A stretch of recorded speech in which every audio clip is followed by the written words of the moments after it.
మీ అందరికీ ఒక మంచి మాట చెప్దామని నేను ముందుకు వచ్చిన. ఏంటంటే మామూలుగా మనకి ఏదైనా కష్టం వచ్చినప్పుడు, మామూలుగా ఇవాళ కష్టం వచ్చినప్పుడు మనం ఏమనుకుంటామంటే, ఈ తొందరపడి మనము మామూలుగా సూసైడ్ అటెంప్ట్ చేయడం కానీ, లేదంటే మత్తు పదార్థాలు కావడం కానీ ఇలాంటివి చేస్తాం.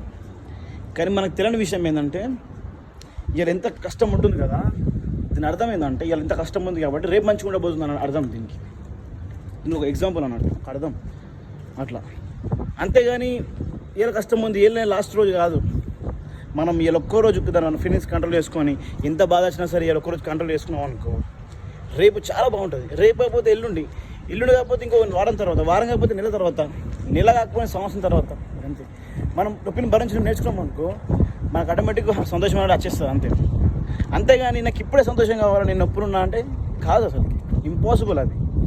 సో మనకు న్యాచురల్ ఎట్లా ఇస్తుందో మన దేవుడు ఎట్లా రాసి పెట్టుకున్నా అంతే ఫాలో అవ్వాలి. కానీ మనం అనుకున్నదే కావాలి, ఇప్పుడే కావాలంటే అది కాదు. సో దేనికైనా సరే టైం ఇచ్చేసేయాలి, దాన్ని వదిలేసేయాలి. అప్పుడే హ్యాపీనెస్ అనేది వస్తుంది. హ్యాపీనెస్ కన్నా ముఖ్యం ప్రశాంతత, పీస్ ఆఫ్ మైండ్ చూసినామా. ఇదొకటి ఉంటే చాలు మనం ఏదైనా చేయొచ్చు. కానీ ఇదొకటి పీస్ ఆఫ్ మైండ్ లేకుండా టెన్షన్ ఉన్నాం ఇప్పుడు ఏం చేయలేము మనం, అట్లీస్ట్ నథింగ్.